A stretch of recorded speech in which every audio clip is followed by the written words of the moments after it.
इस रैली के अध्यक्ष, बिहार प्रदेश जनता दल यूनाइटेड के अध्यक्ष आदरणीय वशिष्ठ नारायण सिंह जी, जनता दल यू के राष्ट्रीय अध्यक्ष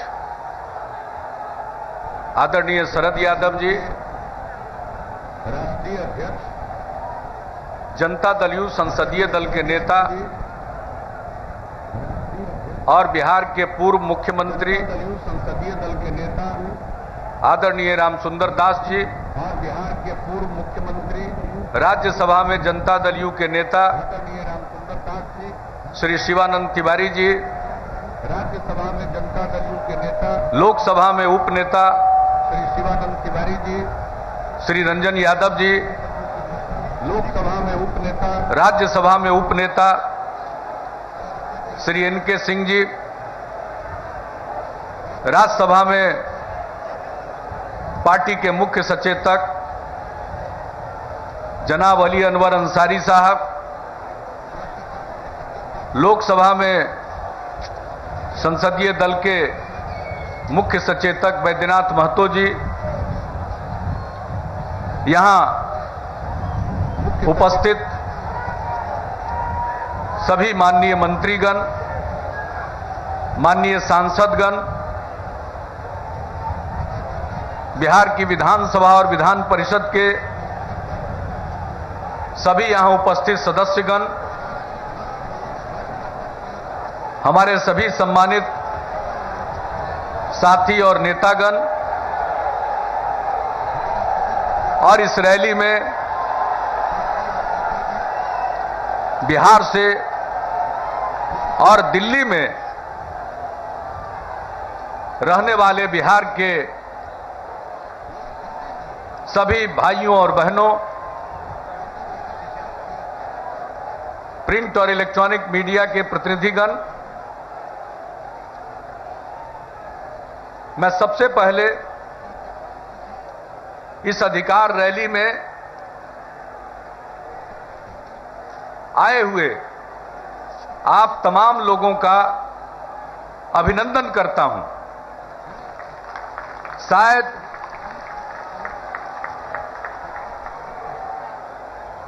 दिल्ली में, देश की राजधानी में पहली बार बिहारियों ने अपने हक को हासिल करने के लिए इस तरह की ताकत दिखलाई है।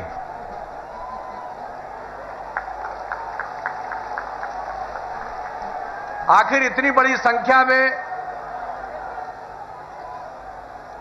बिहार के लोग आकर दिल्ली में क्यों रहने को मजबूर हुए?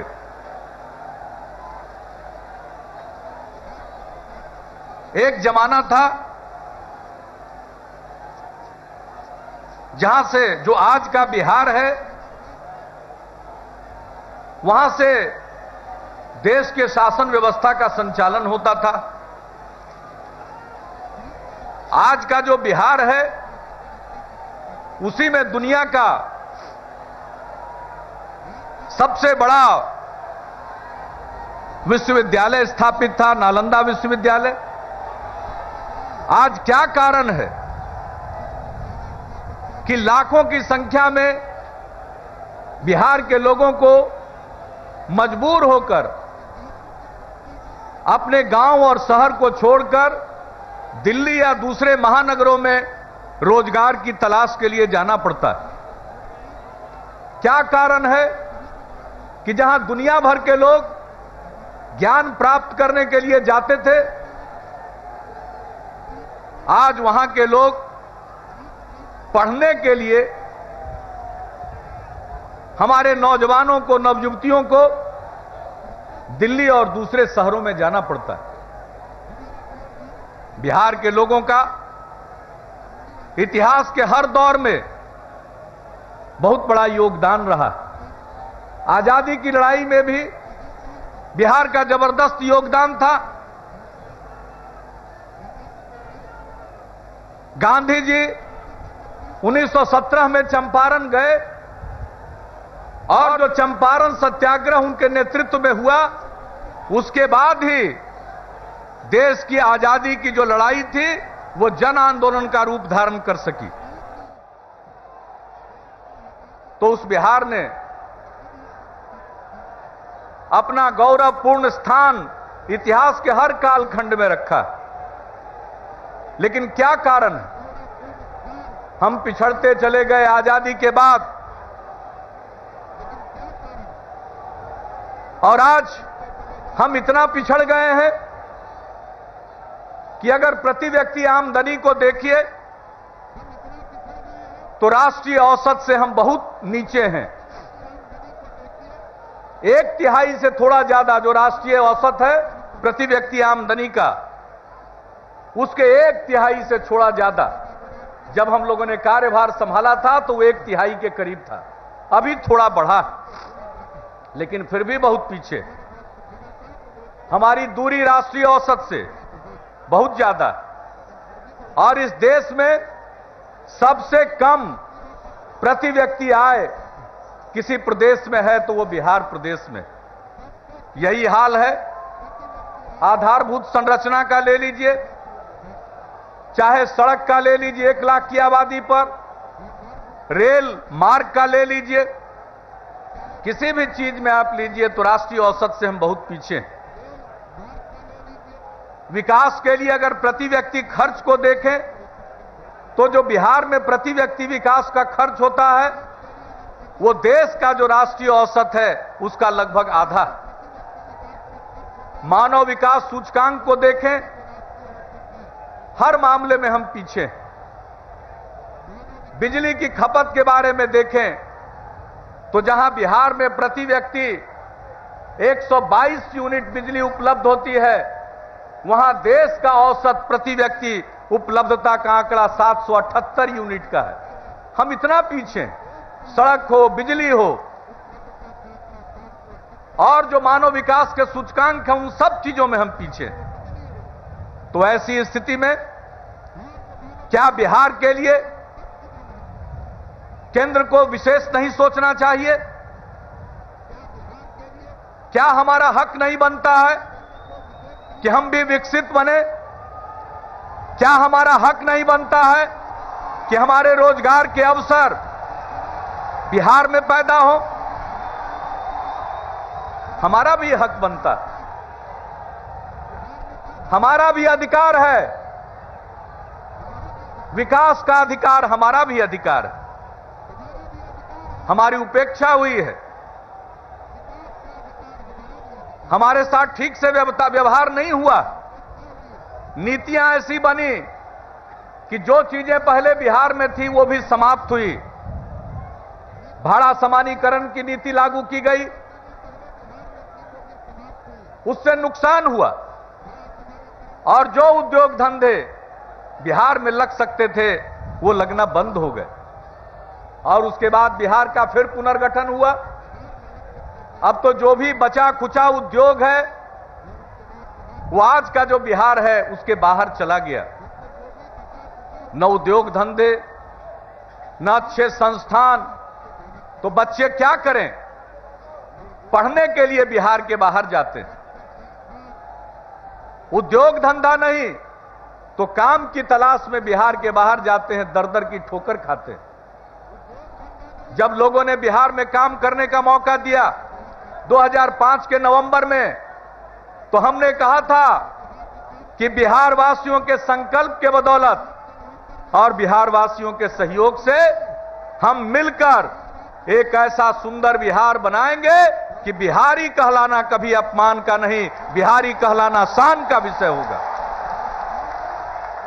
और जब हम अच्छे बिहारी होंगे तभी अच्छे हिंदुस्तानी बन सकते हैं। आज बिहारियों के मन में आत्मविश्वास आया है। पिछले 7 साल से सीमित संसाधन के बदौलत हमने आगे बढ़ने की कोशिश की है, उसकी सराहना की जाती है। लेकिन ये जो सीमित हमारे संसाधन हैं, इस पर जो हमने विकास की मंजिलें तय करनी शुरू की है, यही वो सही समय है जबकि केंद्र को सहयोग करना चाहिए और इस समय अगर केंद्र सहयोग करती है, बिहार को विशेष राज्य का दर्जा देती है, तो बिहार भी विकसित सूबे की श्रेणी में शामिल हो सकता है। जब हम विशेष राज्य के दर्जा की बात करते हैं तो कहा जाता है कि विशेष राज्य का दर्जा जिसको मिला है, जिन प्रांतों को, उसके लिए जो मापदंड निर्धारित किए गए हैं, उन सभी मापदंडों की कसौटी पर बिहार खरा नहीं उतरता। हमने कहा कि हम पिछड़े हैं, जैसा हमने जिक्र किया राष्ट्रीय औसत से हर मामले में पिछड़े हैं, तो पिछड़ेपन को दूर करने के लिए विशेष राज्य का दर्जा मिलना चाहिए। और यही भावना थी जब कुछ राज्यों को विशेष राज्य का दर्जा दिया गया।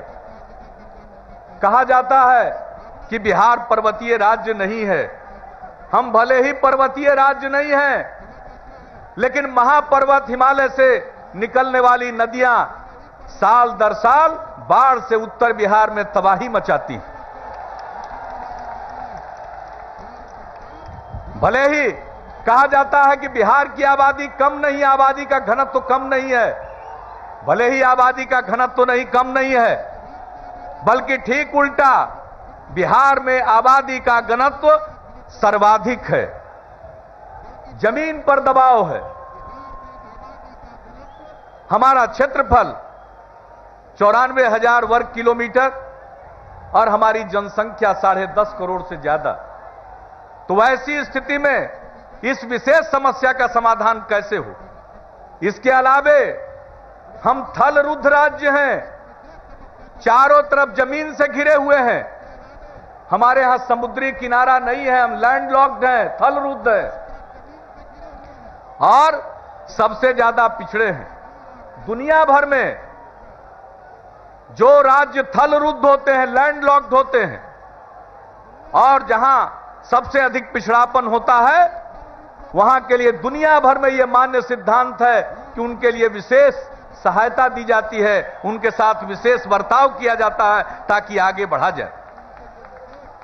तो बिल्कुल तकनीकी आधार पर बार बार हमारे मांग को खारिज किया गया। 1.25 करोड़ लोगों का हस्ताक्षर लेकर आदरणीय शरद यादव जी के नेतृत्व में जब शिष्टमंडल मिला तो प्रधानमंत्री जी ने एक कमेटी बना दी। कमेटी ने स्वीकार किया कि बिहार में पिछड़ापन है, लेकिन मापदंड पूरा नहीं करता है विशेष राज्य के लिए, इसलिए यह नहीं मिलना चाहिए। हमने उसी समय कहा यह तो सतही तौर पर कमेटी ने काम किया, जहां एक तरफ मानते हैं कि हम पिछड़ेपन के शिकार हैं, वहीं दूसरी तरफ विशेष राज्य का दर्जा नहीं देना चाहते हैं। हमने कहा मापदंड में बदलाव लाइए। हमने फिर सब जगह चिट्ठी लिखी और उसी समय ऐलान किया कि केंद्र मानदंड में बदलाव लाए और जो पिछड़े इलाके हैं, पिछड़े राज्य हैं, उनको आगे बढ़ाने के लिए ठोस रणनीति बनाने के लिए विशेष राज्य का दर्जा प्रदान करे। कहा जाता है कि अगर बिहार को देंगे तो और राज्य में मांग है, उनको भी देना पड़ेगा। हम कहां विरोधी हैं? जो भी पिछड़ेपन के शिकार हैं, राष्ट्रीय औसत से जो राज्य नीचे हैं, प्रति व्यक्ति आय का मसला हो, बुनियादी ढांचे के विकास का मसला हो, मानव विकास सूचकांक का मसला हो, इन पर जो राज्य राष्ट्रीय औसत से नीचे हैं, उन सबों को आप ये दर्जा दीजिए और उनको आगे बढ़ाने की रणनीति तैयार करिए। तो आज बिहार मांग कर रहा है। बिहार के लोग अब इसे भीख नहीं मांग रहे हैं, अपना अधिकार मांग रहे हैं। यह हक है हमारा, विकास का अधिकार है। हम क्यों नहीं आगे बढ़ेंगे? आगे बढ़ने का अधिकार क्या हमारा नहीं है? क्या हम देश के अंग नहीं हैं? क्या हमारे लिए सही सोच नहीं होना चाहिए? हमने सब जगह गुहार लगाई। 4 नवंबर 2012 को पटना में रैली करने के बाद फिर हम सब नेताओं से मिले, आदरणीय प्रधानमंत्री जी से मिले, वित्त मंत्री जी से मिले, योजना आयोग के उपाध्यक्ष से मिले। हम सब दरवाजे पर गए, हमने उनको सौंपा, फिर से ज्ञापन सौंपा। आज मुझे थोड़ी प्रसन्नता है कि जब इस बार संसद में आर्थिक सर्वेक्षण रखा गया तो उस आर्थिक सर्वेक्षण में इस बात का जिक्र किया गया। वित्त मंत्री जी ने जो आर्थिक सर्वेक्षण संसद में प्रस्तुत किया है उसमें उन्होंने कहा है कि हमें विशेष राज्य के दर्जा का जो मानदंड है उस पर फिर से विचार करना होगा, यह उन्होंने कहा। और उन्होंने हमारा जो राष्ट्रीय औसत से जितनी दूरी पर जो राज्य हैं उनके लिए रणनीति बनाकर उनकी सहायता की जाए, यह बात जो है उसको सिद्धांत के रूप में स्वीकार किया। यही नहीं, अगले दिन जब माननीय वित्त मंत्री जी ने बजट प्रस्तुत किया तो अपने बजट भाषण में भी इसका संकेत दिया कि पिछड़ापन का जो आधार है, जो मापदंड है, उसमें बदलाव किया जाएगा, इसका संकेत दिया है। और उन्होंने कहा है कि उसी के आधार पर चाहे योजना का हो या निधियों का अंतरण हो, डिवोल्यूशन हो, उन सबों के लिए हम रणनीति बनाएंगे। तो ये बात कही है, जो बात आज तक हम लोग मांग करते रहे, मानदंड में बदलाव कीजिए, विकास के लिए नई रणनीति बनाइए। जो आपकी आर्थिक नीति है राज्यों को लेकर, उसमें आमूलचूल परिवर्तन की जरूरत है, ये हम मांग करते रहे। आज हमें खुशी है, एक हद तक सिद्धांत के तौर पर वित्त मंत्री जी के बजट भाषण में उसका जिक्र होता है, देश के आर्थिक सर्वेक्षण में उसका जिक्र होता है। चाहे आर्थिक सर्वेक्षण हो या वित्त मंत्री जी का बजट भाषण हो, यह वित्त मंत्रालय का या वित्त मंत्रालय का कोई व्यक्तिगत विचार नहीं होता। यह भारत सरकार का दस्तावेज है और वित्त मंत्री का बजट भाषण केंद्र सरकार की नीतियों का दस्तावेज होता है और बजट भाषण नीतियों का वक्तव्य होता है। हम यही मानते हैं। और जब आपने कहा है कि मानदंड में बदलाव लाने पर गौर करेंगे, तो आज इस ऐतिहासिक रामलीला मैदान में लाखों की संख्या में बिहारी इकट्ठा हुए हैं। हम मांग करते हैं कि जल्दी से जल्दी उस मानदंड में बदलाव करिए और हमें भी विशेष राज्य का दर्जा दीजिए। बहनों और भाइयों, हम सिर्फ बिहार की लड़ाई नहीं लड़ रहे, हम बिहार की लड़ाई जरूर लड़ रहे हैं, लेकिन इसी तरह से बिहार की तरह जो भी राज्य पिछड़ेपन के शिकार है, वो एक मायने में उन सबों की लड़ाई है, क्योंकि नीतियां बदलेगी तो लाभ सिर्फ बिहार को नहीं होगा, बल्कि देश के जो समस्त पिछड़े राज्य हैं उनको भी लाभ मिलेगा। और तब सही मायने में देश का समावेशी विकास होगा। प्रधानमंत्री जी बार बार समावेशी विकास की बात करते हैं। आखिर समावेशी विकास का लक्ष्य कैसे प्राप्त होगा? समावेशी विकास का मतलब है कि देश में रहने वाले सभी तबके के लोगों का विकास, चाहे वो हिंदू हो, मुसलमान हो, ऊंची जात के हो, पिछड़ी जात के हो, अति पिछड़े वर्ग के लोग हो, अनुसूचित जाति के हो, जनजाति के हो, दलित समाज के हो, महादलित समाज के हो, स्त्री हो, पुरुष हो, सबका विकास होना चाहिए। और उसी तरह से सभी इलाके का विकास होना चाहिए। ऐसा नहीं होगा कि कुछ राज्यों का तो विकास हो जाए और कुछ राज्य पिछड़ जाएं। हमने प्रधानमंत्री जी से कहा, वित्त मंत्री जी से हमने कहा कि आज जो आप लोग चिंतित हैं कि देश का विकास दर घट रहा है, बढ़ने के बाद फिर नीचे आ गया, आखिर ऐसा क्यों होता है? क्योंकि आप निर्भर हैं कुछ विकसित राज्यों पर। अगर पूरे देश का विकास होगा, सभी राज्यों का विकास होगा, तो ये जो उतार चढ़ाव है विकास दर का, वो बंद हो जाएगा। बिहार का विकास दर बहुत अच्छा है, उसकी तारीफ की प्रधानमंत्री जी ने, ट्वीट किया उन्होंने, इसका उल्लेख किया गया, इसकी प्रशंसा की गई, योजना आयोग के दस्तावेज में आया, सब सही है। लेकिन हम सीमित संसाधनों के बदौलत आगे बढ़ रहे हैं। लेकिन क्या स्थिति है? जो देश का जीडीपी है, सकल घरेलू उत्पाद है, हमारी आबादी देश की आबादी का 8.2% है, लेकिन जो देश का सकल घरेलू उत्पाद है उसमें योगदान हमारा मात्र 2.9% का है।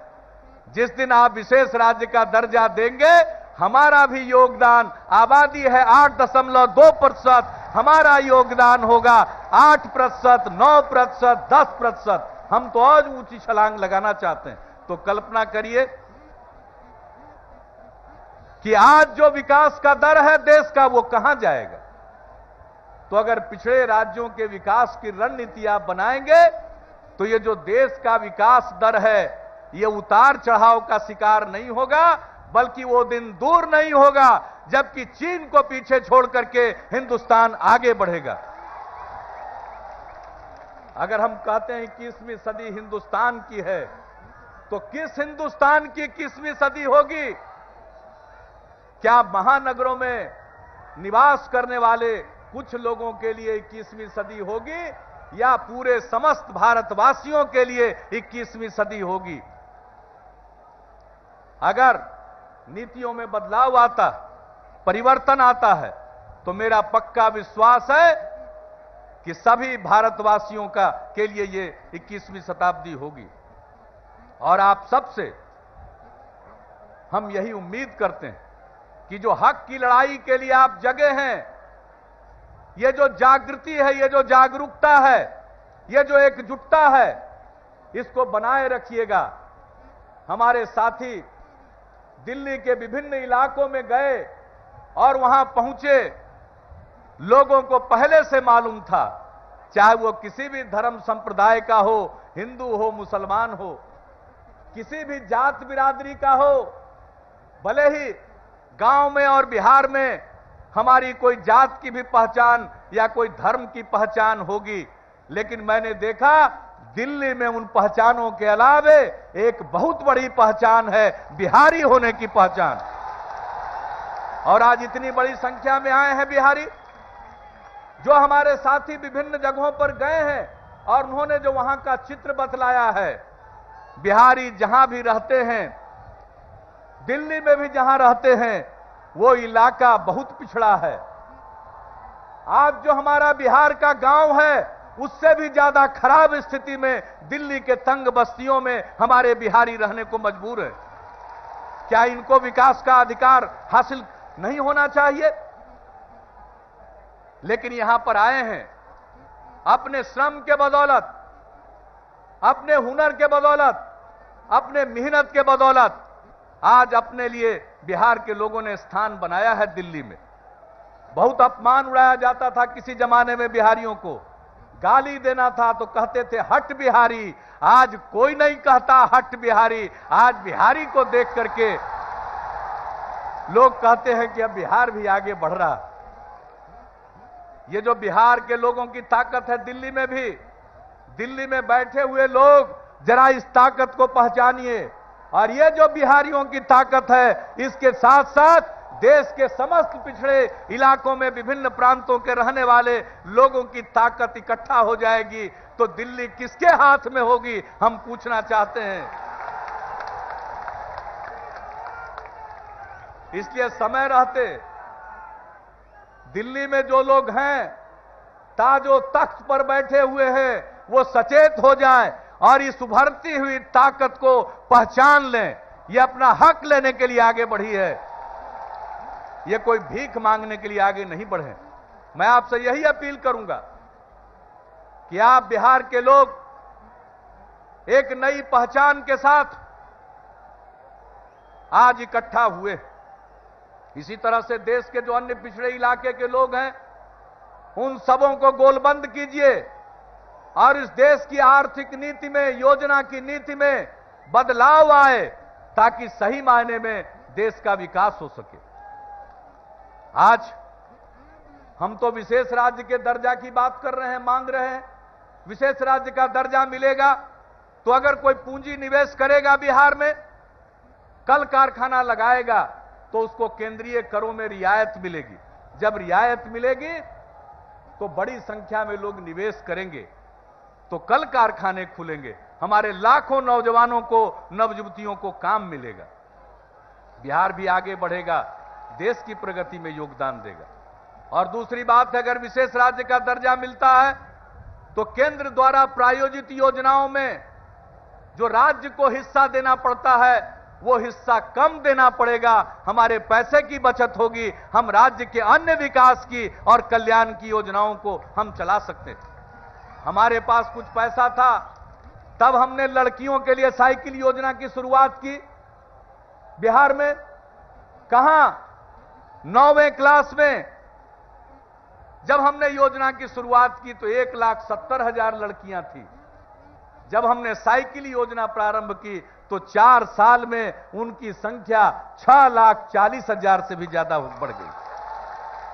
हम केंद्र में बैठे हुए लोगों से पूछते हैं कि है कोई ऐसी योजना जिसका लाभ 4 साल के अंदर इतना बड़ा मिला हो शिक्षा के क्षेत्र में? यह कोई केंद्र की योजना नहीं थी, ये राज्य की अपनी योजना थी। हमने लड़कियों को दिया। जब लड़कों को देखा कि मायूस होने लगे तो हमने कहा लड़कों को भी साइकिल योजना का लाभ मिलना चाहिए। आज 12 लाख से भी ज्यादा साइकिल खरीदने के लिए पैसा हम लड़के लड़कियों को 9वीं कक्षा में दे रहे हैं, पोशाक के लिए पैसा दे रहे हैं। बहुत काम कर रहे हैं। जब हमारे पास था तो हमने ये काम किया। आज अगर पैसे की बचत होगी तो और इस प्रकार की योजना हम चलाएंगे। बिहार कृषि प्रधान सूबा, हमने कृषि के विकास के लिए एक रोड मैप बनाया है। 5 साल में उसको लागू करने के लिए 1.5 लाख करोड़ रुपया चाहिए। केंद्र पूर्वी क्षेत्र के लिए हरित क्रांति लाने के लिए जो पैसा देता है 4-5 राज्यों को मिलाकर के 1,000 करोड़ रुपया। ऊंट के मुंह में जीरा का फोरन, इससे नहीं आएगी हरित क्रांति। आदरणीय राष्ट्रपति गए थे प्रणब बाबू, उन्होंने उद्घाटन किया हमारे कृषि रोड मैप की, उसकी सराहना की। हम केंद्र से कहेंगे जरा देख लीजिए उसको, उसके लिए भी दरिया दिली से आप जरा पैसा निकालिए, तब देखिए बिहार किसी इतना उत्पादन होगा कि एक आदमी देश में भूखा नहीं रहेगा, इतना उत्पादन होगा। तो बहनों और भाइयों, हर चीज के लिए आज तो बिहार की उपेक्षा न जाने मैं क्या कहूं, हमारी कितनी उपेक्षा होती। अभी कुछ देर पहले बैनर लगाए हुए थे कुछ लोग, मैं देख रहा था, वो बैनर से धन्यवाद दे रहे थे। अलीगढ़ मुस्लिम विश्वविद्यालय की शाखा बिहार में किशनगंज में खुली, उसके लिए राज्य सरकार ने जमीन दिया। हम लोगों ने जमीन दे दिया, केंद्र सरकार को पैसा दे करके उस विश्वविद्यालय की, अलीगढ़ विश्वविद्यालय की शाखा किशनगंज में चालू करना चाहिए। जब तक उनका कैंपस बनेगा तब तक के लिए और भी जो बन पड़ेगा, अगर कुछ और जगह की जरूरत होगी हम वो भी देंगे। लेकिन बिहार के लोगों को भी पढ़ने का हक है, विकास का हक है, पढ़ने का हक है। तो हमारी तो सब जगह उपेक्षा होती। बिहार में भयंकर बाढ़ आई 2007 में, 2008 में, कोसी की त्रासदी। आदरणीय प्रधानमंत्री जाते हैं, राष्ट्रीय आपदा उसको घोषित करते हैं, लेकिन राहत के अलावे कुछ नहीं मिला। हमने कहा पुनर्निर्माण के लिए धनराशि मिलनी चाहिए, नहीं मिलती। सूखा पड़ता है, अलग से सहायता नहीं मिलती है। बहुत सारे राज्यों को मिलती है, मुझे कोई एतराज नहीं, जरूर मिलना चाहिए। किसी भी राज्य में हमारे भाई और बहन हैं, तकलीफ में उन्हें मदद मिलनी चाहिए। लेकिन बिहार के लोग भी जब तकलीफ में रहें तो उनको भी तो मदद मिलनी चाहिए। क्या कसूर है बिहारियों का? पहली बार तो हमें केंद्र के एक शब्द से खुशी है, न जाने उस शब्द पर वो कायम रहते हैं या नहीं। मैं तो यही कहूंगा कि वित्त मंत्री जी के बजट भाषण में जो कहा गया है, आर्थिक सर्वेक्षण में जो कहा गया है, उसके मुताबिक कदम बढ़ाइए, नहीं तो आज दिल्ली में तो ये झांकी है।